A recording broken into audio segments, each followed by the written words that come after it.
ਪਾਉਂਟਾ ਸਾਹਿਬ ਵਿਖੇ ਚਰਨ ਪਾਏ ਨੇ। 52 ਕਵੀ ਨਾਲ ਆਏ ਨੇ। ਸਤਿਗੁਰੂ ਪਾਤਸ਼ਾਹ ਗਰੀਬ ਨਵਾਜ਼ ਪਾਉਂਟਾ ਸਾਹਿਬ ਵਿਖੇ ਇਸ ਗੁਲਾਮ ਲੋਕਾਂ ਦੀ ਗੁਲਾਮੀ ਨੂੰ ਕੱਟਣ ਦੀਆਂ ਤਦਬੀਰਾਂ ਸੋਚ ਰਹੇ ਨੇ, ਲੇਕਿਨ ਦੂਜੇ ਪਾਸੇ ਉਹ ਪਹਾੜੀ ਰਾਜੇ ਜਿਨ੍ਹਾਂ ਦੇ ਬਾਬਿਆਂ ਨੂੰ ਦਾਦਿਆਂ ਨੂੰ ਗੁਰੂ ਗੋਬਿੰਦ ਸਿੰਘ ਮਹਾਰਾਜ ਦੇ ਬਾਬਾ ਸ੍ਰੀ ਗੁਰੂ ਹਰਗੋਬਿੰਦ ਸਾਹਿਬ ਪਾਤਸ਼ਾਹ ਨੇ ਗਵਾਲੀਅਰ ਦੇ ਕਿਲੇ ਦੇ ਵਿੱਚੋਂ ਆਜ਼ਾਦ ਕਰਾਇਆ, ਉਹ ਵਿਚਾਰੇ ਹੋਰ ਹੀ ਚਿੰਤਾ ਦੇ ਵਿੱਚ ਫਸੇ ਹੋਏ ਨੇ ਕਿ ਇਹ ਰਣਜੀਤ ਨਗਾਰਾ ਵੱਜ ਰਿਹਾ ਹੈ, ਇਹ ਘੋੜੇ ਰੱਖੇ ਜਾ ਰਹੇ ਨੇ, ਇਹ ਤੋਪਾਂ ਇਕੱਠੀਆਂ ਕੀਤੀਆਂ ਜਾ ਰਹੀਆਂ ਨੇ। ਉਹਨਾਂ ਨੂੰ ਆਪਣੀ ਰਾਜਸ਼ਾਹੀ ਖਤਰੇ ਵਿੱਚ ਨਜ਼ਰ ਆਈ। ਬ੍ਰਾਹਮਣਾਂ ਨੂੰ ਹੋਰ ਹੀ ਨਜ਼ਰ ਆਇਆ ਕਿ ਇਹਨਾਂ ਨੇ ਤੇ ਸਾਰੀ ਗੱਲ ਹੀ ਵਿਗਾੜ ਦਿੱਤੀ ਹੈ, ਇਹਨਾਂ ਸਾਰਿਆਂ ਨੂੰ ਇੱਕ ਪੰਗਤ ਦੇ ਵਿੱਚ ਲੰਗਰ ਛਕਾ ਦਿੱਤਾ ਹੈ, ਇਹਨਾਂ ਸਾਰਿਆਂ ਨੂੰ ਹੀ ਬਾਣੀ ਪੜ੍ਹਨ ਦੇ ਉੱਤੇ ਲਾਤਾ ਹੈ। ਸਤਿਗੁਰੂ ਪਾਤਸ਼ਾਹ ਗਰੀਬ ਨਵਾਜ਼ ਨੇ ਮਹਾਨ ਵਿਦਵਾਨਾਂ ਨੂੰ ਸੱਦਿਆ ਤੇ ਉੱਥੇ ਹੀ ਰਘੂਨਾਥ ਨਾਮੀ ਪੰਡਤ ਨੂੰ ਕਿਹਾ ਕਿ ਸਿੱਖਾਂ ਨੂੰ ਆਪ ਨੇ ਸੰਸਕ੍ਰਿਤ ਸਿਖਾਵਣੀ। ਪੰਡਤ ਰਘੂਨਾਥ ਨਾ ਕਰ ਗਿਆ। ਸਤਿਗੁਰੂ ਪਾਤਸ਼ਾਹ ਨੇ ਕਿਹਾ ਕਿ ਦੇਖ ਲਓ, ਇਹ ਖਾਲਸਾ ਰੂਪ ਹੈ, ਇਹ ਗੁਰੂ ਨਾਨਕ ਕੇ ਸਿੱਖ ਨੇ, ਇੱਥੇ ਕੋਈ ਊਚ ਕੋਈ ਨੀਚ ਨਹੀਂ ਹੈ। ਲੇਕਿਨ ਉਸਨੇ ਮਜਬੂਰੀ ਜ਼ਾਹਰ ਕੀਤੀ ਹੈ ਕਿ ਮੇਰਾ ਧਰਮ ਕਹਿੰਦਾ ਹੈ ਕਿ ਜੇਕਰ ਕੋਈ ਸ਼ੂਦਰ ਲੋਕਾਂ ਨੂੰ ਵਿਦਿਆ ਦੇਗਾ ਤਾਂ ਉਹ ਸ਼ੂਦਰ ਦੇ ਸਮੇਤ ਕੁੰਭੀ ਨਰਕ ਦੇ ਵਿੱਚ ਚਲੇ ਜਾਏਗਾ। ਵਿਸ਼ਿਸ਼ਟ ਦੀ ਸਿੱਖਿਆ ਇਹ ਹੈ, ਮੈਂ ਇਹਨਾਂ ਨੂੰ ਸੰਸਕ੍ਰਿਤ ਨਹੀਂ ਪੜ੍ਹਾ ਸਕਦਾ, ਦੇਵ ਵਿਦਿਆ ਨਹੀਂ ਪੜ੍ਹਾ ਸਕਦਾ। ਸਤਿਗੁਰੂ ਪਾਤਸ਼ਾਹ ਆਪ ਸਰਵ ਸਮਰੱਥ ਸਨ। ਸਤਿਗੁਰੂ ਪਾਤਸ਼ਾਹ ਗਰੀਬ ਨਵਾਜ਼ ਨੇ ਕਿਰਪਾ ਕੀਤੀ, ਮਿਹਰ ਕੀਤੀ, ਲੇਕਿਨ ਉਹਨਾਂ ਦੀਆਂ ਮਿਹਰਾਂ ਨੂੰ ਦੂਜੇ ਲੋਕਾਂ ਨੇ ਹੋਰ ਰੂਪ ਦੇ ਵਿੱਚ ਲਿਆ, ਜਿਸ ਦੇ ਕਾਰਨ ਕਰਕੇ 15 ਅਪ੍ਰੈਲ 1687 ਨੂੰ ਪੰਘਾਣੀ ਦਾ ਯੁੱਧ ਹੋਇਆ। ਇੱਕ ਪਾਸੇ 10,000 ਸੈਨਿਕ ਨੇ, ਦੂਜੇ ਪਾਸੇ ਸਤਿਗੁਰੂ ਪਾਤਸ਼ਾਹ ਪਾਸ 2,000 ਸੈਨਿਕ, ਜਿਨ੍ਹਾਂ ਦੇ ਵਿੱਚੋਂ 500 ਵਿੱਚੋਂ 400 ਪਠਾਨ ਵੀ ਭੱਜ ਗਿਆ। ਜਦੋਂ ਪੀਰ ਬੁੱਧੂ ਸ਼ਾਹ ਨੂੰ ਪਤਾ ਲੱਗਾ ਤਾਂ ਪੀਰ ਬੁੱਧੂ ਸ਼ਾਹ ਉਸੇ ਵੇਲੇ ਆਪਣੇ 700 ਮਰੀਦ, 4 ਪੁੱਤਰ, 2 ਭਰਾ ਲੈ ਕੇ ਜੰਗ ਦੇ ਵਿੱਚ ਹਾਜ਼ਰ ਹੋਇਆ। ਗੁਰੂ ਪਾਤਸ਼ਾਹ ਗਰੀਬ ਨਵਾਜ਼ ਦੇ ਤੀਰਾਂ ਨੇ ਐਸੀ ਤਰਥੱਲੀ ਮਚਾਈ ਹੈ ਕਿ ਹਰੀ ਚੰਦ ਹੰਡੂਰੀਆ, ਜਿਹੜਾ ਬੜਾ ਤਕੜਾ ਤੀਰ ਅੰਦਾਜ਼ ਸੀ, ਜਿਸ ਨੂੰ ਬੜਾ ਮਾਣ ਸੀ, ਉਸ ਨੂੰ ਸਤਿਗੁਰੂ ਪਾਤਸ਼ਾਹ ਨੇ ਪਹਿਲ ਦਿੱਤੀ ਹੈ ਕਿ ਤੂੰ ਵਾਰ ਕਰ। 3 ਵਾਰ ਕੀਤੇ ਨੇ। ਪਹਿਲਾ ਕੰਨ ਲਾਗਿਓ ਲੰਘਿਆ, ਦੂਜਾ ਘੋੜੇ ਦੇ ਕੰਨੇ ਦੇ ਵਿੱਚ ਲੱਗਿਆ, ਕਾਠੀ ਵਿੱਚ ਲੱਗਿਆ, ਤੀਜਾ ਸਤਿਗੁਰੂ ਪਾਤਸ਼ਾਹ ਦੇ ਤੁੰਨੀ ਦੇ ਵਿੱਚ ਥੋੜਾ ਜਿਹਾ ਚੁੱਭਿਆ, ਜਬੈ ਬਾਣ ਲਾਗਿਓ ਤਬੈ ਰੋਸ ਜਾਗਿਓ। ਸਤਿਗੁਰੂ ਪਾਤਸ਼ਾਹ ਗਰੀਬ ਨਵਾਜ਼ ਨੇ ਆਪਣਾ 9 ਟਾਂਕ ਦਾ ਧਨੁਸ਼ ਸੰਭਾਲਿਆ। ਹਰੀ ਚੰਦ ਨੂੰ ਆਖਿਆ ਕਿ ਸਾਵਧਾਨ ਹੋ ਜਾ। ਉਸਨੇ ਆਪਣਾ ਘੋੜਾ ਜਿਹੜਾ ਉਸਨੂੰ ਚੱਕਰ ਦਿੱਤਾ ਕਿ ਮੈਂ ਨਿਸ਼ਾਨੇ ਤੋਂ ਬਚ ਜਾਵਾਂ, ਪਰ ਫਨੀਅਰ ਵਾਂਗ ਸ਼ੂਕਦਾ ਹੋਇਆ ਤੀਰ ਉਸ ਦੇ ਮੱਥੇ ਦੇ ਵਿੱਚ ਲੱਗਾ। ਹਰੀ ਚੰਦ ਹੰਡੂਰੀਆ ਆਪਣੇ ਘੋੜੇ ਤੋਂ ਪਲਟ ਕੇ ਡਿੱਗਾ।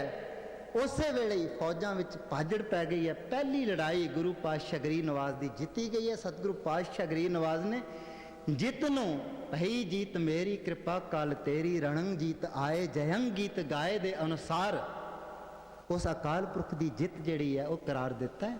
ਸਤਿਗੁਰੂ ਪਾਤਸ਼ਾਹ ਗਰੀਬ ਨਵਾਜ਼ ਨੇ ਕਿਰਪਾਲ ਦਾਸ ਉਦਾਸੀ ਨੂੰ, ਜਿਸ ਨੇ ਕੁਤਕ ਦੇ ਨਾਲ ਹਯਾਤ ਖਾਨ ਦਾ ਸਿਰ ਫੇਂ ਦਿੱਤਾ ਹੈ, ਔਰ ਪੀਰ ਬੁੱਧੂ ਸ਼ਾਹ ਜਿਨ੍ਹਾਂ ਦੇ 2 ਪੁੱਤਰ ਸ਼ਹੀਦ ਹੋ ਗਏ ਨੇ, ਇੱਕ ਭਰਾ ਸ਼ਹੀਦ ਹੋ ਗਿਆ, ਕਈ ਮਰੀਦ ਸ਼ਹੀਦ ਹੋ ਗਏ ਨੇ। ਸਤਿਗੁਰੂ ਪਾਤਸ਼ਾਹ ਗਰੀਬ ਨਵਾਜ਼ ਨੇ ਆਖਿਆ ਕਿ ਤੇਰੇ ਤੋਂ ਤਰੁੱਠੇ ਹਾਂ, ਮੰਗ ਕੀ ਮੰਗਣਾ? ਆਖਣ ਲੱਗਾ ਕਿ ਜੇਕਰ ਤਰੁੱਠੇ ਹੋ ਤਾਂ ਇਹ ਜੋ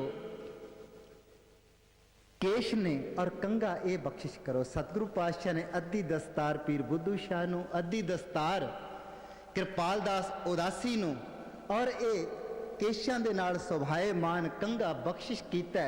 ਘਰ ਲੈ ਕੇ ਗਿਆ ਤੇ ਦੂਜੇ ਪੁੱਛਦੇ ਨੇ ਕਿ ਕੀ ਮਿਲਿਆ? ਆਖਿਆ ਇਹ ਦਾਤਾਂ ਬਖਸ਼ਿਸ਼ ਕੀਤੀਆਂ ਨੇ। ਕਹਿਣ ਲੱਗੇ ਇਹ 4 ਕੇਸ਼ ਲਾਏ ਆ, ਕੰਗਾ ਲਾਏ ਆ, ਇਹ ਕੀ ਹੈ? ਪਰ ਭਾਈ ਸਾਹਿਬ ਜਾਣਦੇ ਨੇ ਕਿ ਇਹਨਾਂ ਦੀ ਕੀਮਤ ਕੀ ਹੈ। ਦੀਨ ਦੁਰੀਆਂ ਦਰ ਕਮੰਦੇ ਆਹ ਪਰੀ ਰੁਖਸਾਰੇ ਮਾਂ, ਹਰ 2 ਆਲਮ ਕੀਮਤੇ ਯਕਤਾਰ ਮੂਏ ਯਾਰੇ ਮਾਂ। 2 ਆਲਮ ਵੀ ਜਿਹੜੇ ਹੈ, ਜੇਕਰ ਇਸ ਤੇ ਇਹਨਾਂ ਕੇਸ਼ਾਂ ਦੇ ਵੱਟੇ ਦੇ ਵਿੱਚ, ਇੱਕ ਕੇਸ਼ ਦੇ ਵੱਟੇ ਦੇ ਵਿੱਚ ਦੇਣੇ ਪੈਣ ਤਾਂ ਵੀ ਇਹ ਸੌਦਾ ਸਸਤਾ ਹੈ। ਇਹ ਪੁੱਤਰ ਤੇ ਮੇਰੇ ਮੈਂ ਆਪ ਦੇਖਿਆ ਕਿ ਸੱਚਖੰਡ ਦੇ ਵਿੱਚ ਬੈਠੇ ਨੇ। ਉਹ ਸਤਿਗੁਰੂ ਪਾਤਸ਼ਾਹ ਗਰੀਬ ਨਵਾਜ਼ ਨੇ ਫਿਰ ਐਸਾ ਯੁੱਧ ਕੀਤਾ ਜਿਸ ਨੂੰ ਸੰਸਾਰ ਦੇ ਇਤਿਹਾਸ ਦੇ ਵਿੱਚ ਵੱਡੇ ਵੱਡੇ ਜਰਨੈਲ ਵੀ ਹੈਰਾਨਗੀ ਦੇ ਨਾਲ ਤੱਕਦੇ ਨੇ।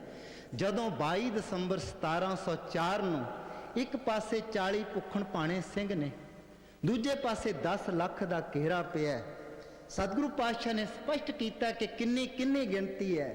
ਗੁਰਸਨਾ ਚਹਕਾਰੇ ਕੁਨਦ ਚਹਿਲ ਨਰ ਕਿ ਦੈ ਲੱਖ ਬਾਰ ਆਇਤ ਬਾਰ ਉਹ ਬੇਖਬਰ। ਸਾਰਾ ਦਿਨ ਲੜਾਈ ਹੋਈ ਹੈ ਜਿਸ ਦੇ ਵਿੱਚ 3 ਪਿਆਰੇ 35 ਸਿੰਘ ਸਤਿਗੁਰੂ ਪਾਤਸ਼ਾਹ ਦੇ 2 ਸਾਹਿਬਜ਼ਾਦੇ ਸ਼ਹੀਦ ਹੋ ਗਏ ਨੇ। ਤੇ ਦਿਨ ਦਾ ਰਾਜਾ ਸੂਰਜ ਢਲ ਗਿਆ, ਰਾਤ ਦਾ ਰਾਣਾ ਚੰਦਰਮਾ ਚੜ ਪਿਆ। ਸਿੱਖ ਜਿਹੜੇ ਨੇ ਉਹਨਾਂ ਨੇ ਸੋਚਿਆ, ਬੇਨਤੀ ਕੀਤੀ ਹੈ, ਇਹ ਪਾਤਸ਼ਾਹ ਆਪ ਗੜੀ ਨੂੰ ਛੱਡ ਦਿਓ। ਸਤਿਗੁਰੂ ਪਾਤਸ਼ਾਹ ਗਰੀਬ ਨਵਾਜ਼ ਆਖਦੇ ਨੇ ਕਿ ਮੈਂ ਸ਼ਹੀਦ ਹੋਣਾ। ਸਤਿਗੁਰੂ ਪਾਤਸ਼ਾਹ ਦੇ ਇਹ ਬਚਨ ਸੁਣ ਕੇ ਸਾਰੇ ਹੀ ਹੈਰਾਨ ਹੋ ਗਏ ਨੇ। ਫਿਰ ਮਤਾ ਪਕਾਇਆ ਕਿ ਗੁਰੂ ਪਾਤਸ਼ਾਹ ਨੇ ਆਪ 5 ਨੂੰ ਗੁਰੂ ਬਣਾਇਆ। ਫਿਰ ਗੁਰੂ ਰੂਪ ਹੋ ਕੇ ਇਹਨਾਂ ਨੂੰ ਹੁਕਮਨਾਮਾ ਬਖਸ਼ਦੇ ਆ। ਸਿੱਖ ਨਾਲ ਯਕਲੰਬ ਦੇ ਬੋਲ ਉੱਠੇ, ਹੁਣ ਕੁਝ ਸੁਣਨ ਸੁਣਾਉਣ ਦੀ ਆਗਿਆ ਨਹੀਂ। ਗੋਬਿੰਦ ਸਿੰਘ ਤੈਨੂੰ ਪੰਥ ਹੁਕਮ ਦਿੰਦਾ, ਇੱਥੇ ਘੜੀ ਲੰਘਾਉਣ ਦੀ ਆਗਿਆ ਨਹੀਂ। ਤੂੰ ਹੈ ਗੁਰੂ ਤੇ ਖਾਲਸਾ ਗੁਰੂ ਤੇਰਾ, ਇਹਦਾ ਹੁਕਮ ਪਰਤਾਣ ਦੀ ਆਗਿਆ ਨਹੀਂ। ਛੇਤੀ ਉੱਠੋ ਤੇ ਝਟ ਤਿਆਰ ਹੋਵੋ, ਦੂਰ ਦੁਸ਼ਮਣ ਦੀ ਨਜ਼ਰੋਂ ਹਟ ਜਾਓ। ਵੇੜਾ ਪਾ ਫਿਰ ਫੌਜ ਤਿਆਰ ਕਰ ਲਓ, ਫਿਰ ਦੁਸ਼ਮਣਾਂ ਦੇ ਸਾਹਮਣੇ ਡਟ ਜਾਵੋ। ਸੁਣਿਆ ਗੁਰੂ ਨੇ ਗੁਰੂ ਦਾ ਹੁਕਮਨਾਮਾ, ਛੇਤੀ ਸੀਸ ਉਠਾ ਕੇ ਝੁਕਾ ਕੇ ਉੱਠ ਤੁਰਿਆ। ਹੱਥ ਜੋੜ ਦਿੱਤੇ, ਅੱਖਾਂ ਭਰ ਆਈਆਂ, ਬਾਜ ਉਂਗਲੀ ਲਾ ਕੇ ਉੱਠ ਤੁਰਿਆ। ਪੇਟਾ ਪੰਥ ਦੀ, ਪੇਟਾ ਸੰਗਤ ਦੀ, ਕਲਗੀਆਂ ਜਿਗੇ ਕੀਤੇ ਅਤੇ ਹੁਕਮ ਬਜਾ ਕੇ ਉੱਠ ਤੁਰਿਆ। ਗੋਬਿੰਦ ਸਿੰਘ ਆਪੇ ਗੁਰੂ ਆਪ ਚੇਲਾ, ਜਗਤ ਤਾਈ ਦਿਖਾ ਕੇ ਉੱਠ ਤੁਰਿਆ। ਸਤਿਗੁਰੂ ਪਾਤਸ਼ਾਹ ਗਰੀਬ ਨਵਾਜ਼ ਨੇ ਬਾਬਾ ਸੰਗਤ ਸਿੰਘ ਹੋਰਾਂ ਦੇ ਸਿਰ ਦੇ ਉੱਤੇ ਕਲਗੀ ਔਰ ਜਿਗਾ, ਜਿਨ੍ਹਾਂ ਦਾ ਸਵਰੂਪ ਆਪ ਜੀ ਦੇ ਨਾਲ ਮਿਲਦਾ ਸੀ।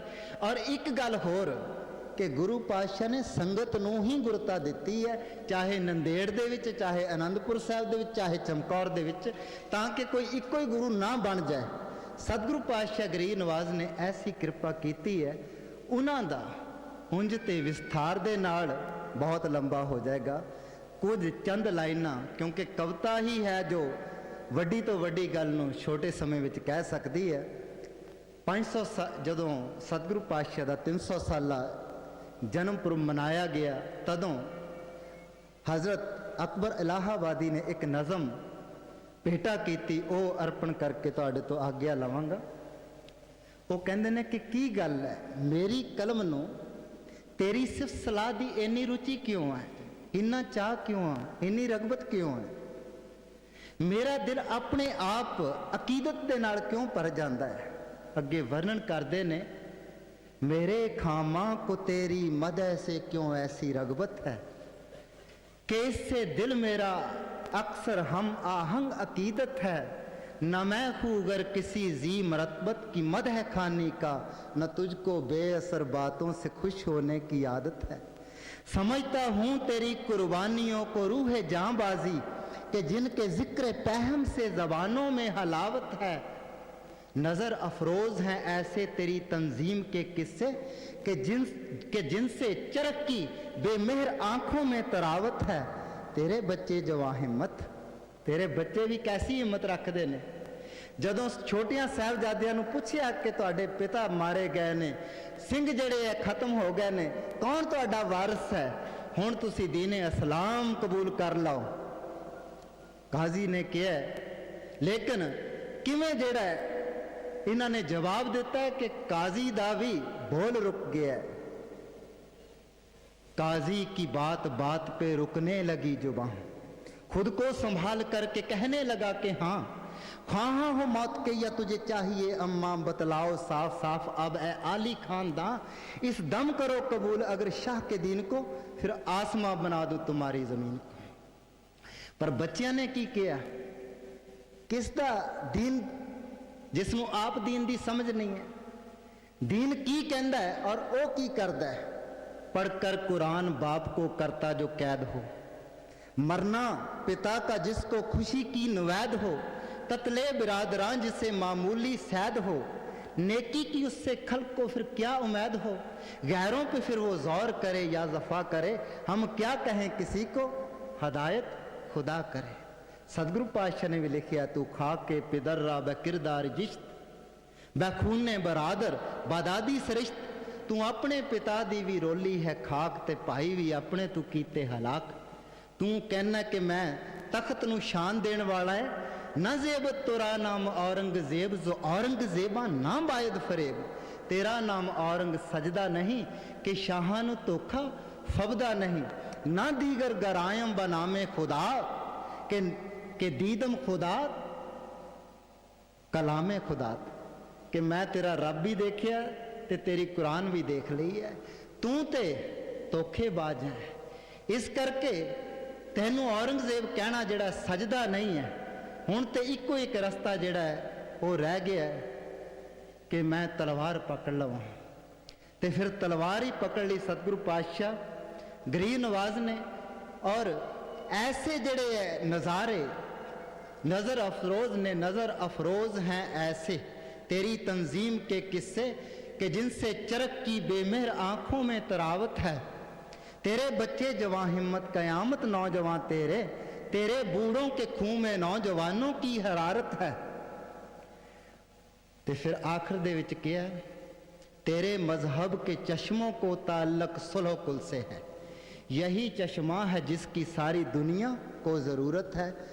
ते साध संगत यही चश्मा है, गुरु का पंथ ही है, गुरु ग्रंथ ही है, जिसने सारिਆਂ ਨੂੰ अपनी झोली ਦੇ ਵਿੱਚ ਲੈਣਾ, जिसने सारिਆਂ ਨੂੰ प्यार देना, जिसने सारिਆਂ ਨੂੰ इंसाफ देना। इको ही एक ਜਿਹੜਾ पंथ और ग्रंथ है ਜਿਹੜਾ सारी समुची दुनिया ਨੂੰ सच ਦਾ पैगाम ਦਿੰਦਾ, एकता ਦਾ पैगाम ਦਿੰਦਾ, जिस दी नज़र ਦੇ ਵਿੱਚ कोई दूसरा है ही नहीं है। संगत जी, भाई साहब भाई गुरमीत सिंह ਦਾ ਤਹਿ ਦਿਲੋਂ ਧੰਨਵਾਦ ਕੀਤਾ ਜਾਂਦਾ ਹੈ, ਜਿਨ੍ਹਾਂ ਨੇ ਕਥਾ ਸੰਗਤਾਂ ਨੂੰ ਸੁਣਾਈ ਹੈ। ਸੋ ਸਾਰੀਆਂ ਹੀ ਸੰਗਤਾਂ ਨੂੰ ਅਤੇ ਦਰਸ਼ਕਾਂ ਨੂੰ ਅੱਜ ਜੋ ਗੁਰੂ ਗੋਬਿੰਦ ਸਿੰਘ ਦਾ ਗੁਰਪੁਰਬ ਮਨਾਇਆ ਜਾ ਰਿਹਾ, ਸਾਰਿਆਂ ਨੂੰ ਲੱਖ ਲੱਖ ਵਧਾਈ ਹੋਵੇ। On this occasion of celebrating Guru Gobind Singh Ji's Gurpurab, we would like to pass on our heartiest greetings to all. Guru Gobind Singh Ji was sent down to earth by God as his son to complete the mission started by Guru Nanak Dev Ji. That was to start an order of the Khalsa and bring a completeness to the Sikh faith. Guru Gobind Singh did this as God ordered according to his wishes. He bestowed many honors and blessings upon the Khalsa, indeed saying that there was not the slightest difference between himself and the Khalsa.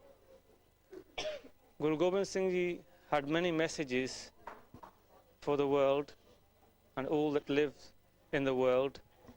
One message that stands out is Saaj kahun sun leho sabay, jin prem kiyo tin hi par payo. This is to say that, hear ye all, I speak the truth, that it is only through love that one can obtain God, because it is the goal of all human beings to become one with God, and this is the one way to God, is to love everyone and meditate on God's name. Waheguru ji ਕਾ ਖਾਲਸਾ, ਵਾਹਿਗੁਰੂ ਜੀ ਕੀ ਫਤਿਹ। ਵਾਹਿਗੁਰੂ ਜੀ ਕਾ ਖਾਲਸਾ, ਵਾਹਿਗੁਰੂ ਜੀ ਕੀ ਫਤਿਹ। ਸਮੂਹ ਜਗਤ ਨੂੰ ਸਰਬੰਸਦਾਨੀ ਦਸ਼ਮੇਸ਼ ਪਿਤਾ ਗੁਰੂ ਗੋਬਿੰਦ ਸਿੰਘ ਜੀ ਦੇ ਮਹਾਰਾਜ ਦੇ ਪ੍ਰਕਾਸ਼ ਦਿਵਸ ਦੀ ਲੱਖ ਲੱਖ ਵਧਾਈ ਹੋਵੇ। ਅੱਜ ਸਮੂਹ ਸਿੱਖ ਜਗਤ ਉਹਨਾਂ ਦਾ ਪ੍ਰਕਾਸ਼ ਦਿਹਾੜਾ ਮਨਾ ਰਿਹਾ ਹੈ ਤੇ ਅੱਜ ਦੇ ਦਿਨ ਭਾਵ ਕਿ ਪੋਹ ਸੁਦੀ 7ਵੀਂ ਨੂੰ 1666 ਈਸਵੀ ਵਿੱਚ ਉਹਨਾਂ ਨੇ ਪਟਨਾ ਸਾਹਿਬ ਦੀ ਧਰਤੀ ਤੇ ਅਵਤਾਰ ਧਾਰਿਆ। ਜਿੰਨਾ ਚਿਰ ਵੀ ਉਹ ਮਨੁੱਖੀ ਜਾਮੇ ਵਿੱਚ ਇਸ ਦੁਨੀਆ ਤੇ ਰਹਿ, ਉਸ ਸਮੇਂ ਵਿੱਚ ਜਿੰਨੀਆਂ ਵੀ ਵਿਚਿੱਤਰ ਘਟਨਾਵਾਂ ਵਾਪਰੀਆਂ, ਉਸ ਦੀ ਮਿਸਾਲ ਦੁਨੀਆ ਦੇ ਇਤਿਹਾਸ ਵਿੱਚ ਕਿਤੇ ਨਹੀਂ ਮਿਲਦੀ। ਜਿਸ ਸਮੇਂ ਉਹਨਾਂ ਨੇ ਪਟਨਾ ਸਾਹਿਬ ਵਿਖੇ ਅਵਤਾਰ ਧਾਰਿਆ, ਉਹਨਾਂ ਦੇ ਪਿਤਾ ਸਾਹਿਬ ਸ਼੍ਰੀ ਗੁਰੂ ਤੇਗ ਬਹਾਦਰ ਸਾਹਿਬ ਜੀ ਪ੍ਰਚਾਰ ਦੀ ਫੇਰੀ ਤੇ ਅਸਾਮ ਗਏ ਸਨ। ਪੀਰ ਭੀਖਮ ਸ਼ਾਹ ਆਪਣੇ ਮੁਰੀਦਾਂ ਨਾਲ ਜਦ ਬਾਲਾ ਪ੍ਰੀਤਮ ਗੋਬਿੰਦ ਰਾਏ ਦੇ ਦਰਸ਼ਨ ਕਰਨ ਲਈ ਪਹੁੰਚੇ ਤਾਂ ਉਹਨਾਂ ਨੇ ਪਰਖ ਕਰਨ ਵਜੋਂ ਆਪਣੇ ਨਾਲ ਕੁੱਜੀਆਂ ਲਿਆਂਦੀਆਂ ਸੀ। ਬਾਲਾ ਪ੍ਰੀਤਮ ਗੋਬਿੰਦ ਰਾਏ ਦੇ ਚੋਜ ਦੇਖੋ ਕਿੰਨੇ ਨਿਆਰੇ ਕਿ ਉਹਨਾਂ ਨੇ ਬਾਲ ਅਵਸਥਾ ਵਿੱਚ ਹੀ ਇਹ ਦੱਸ ਦਿੱਤਾ ਕਿ ਜਿੱਥੇ ਉਹ ਹਿੰਦੂ ਧਰਮ ਤੇ ਮੁਸਲਮਾਨ ਧਰਮ ਦਾ ਸਤਿਕਾਰ ਕਰਨਗੇ, ਪਿਆਰ ਕਰਨਗੇ, ਉੱਥੇ ਇੱਕ ਨਵੀਂ ਕੌਮ ਦੀ ਸਾਜਨਾ ਵੀ ਕਰਨਗੇ। 9 ਸਾਲ ਦੀ ਉਮਰ ਦੇ ਵਿੱਚ ਜਦ ਔਰੰਗਜ਼ੇਬ ਨੇ ਹਿੰਦੁਸਤਾਨ ਵਿੱਚ ਹਿੰਦੂਆਂ ਨੂੰ ਜਬਰੀ ਮੁਸਲਮਾਨ ਬਣਾਉਣਾ ਸ਼ੁਰੂ ਕਰ ਦਿੱਤਾ ਤਾਂ ਉਸਨੇ ਇਹ ਪ੍ਰੈਕਟਿਸ ਕਸ਼ਮੀਰ ਤੋਂ ਸ਼ੁਰੂ ਕੀਤੀ, ਕਿਉਂਕਿ ਉਸ ਟਾਈਮ ਤੇ ਉੱਥੇ ਹਿੰਦੂਆਂ ਦੀ ਗਿਣਤੀ ਬਹੁਤ ਜ਼ਿਆਦਾ ਸੀ।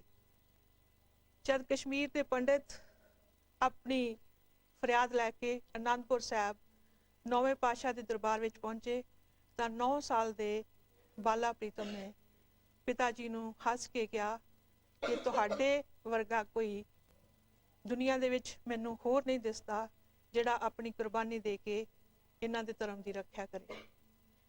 ਸਰਬੰਸਦਾਨੀ ਪਿਤਾ ਨੇ ਆਪਣਾ ਸਾਰਾ ਪਰਿਵਾਰ ਸਿੱਖ ਕੌਮ ਲਈ ਵਾਰਿਆ ਤੇ ਸਾਨੂੰ ਜਬਰ ਦੇ ਵਿਰੁੱਧ ਲੜਨਾ ਸਿਖਾਇਆ।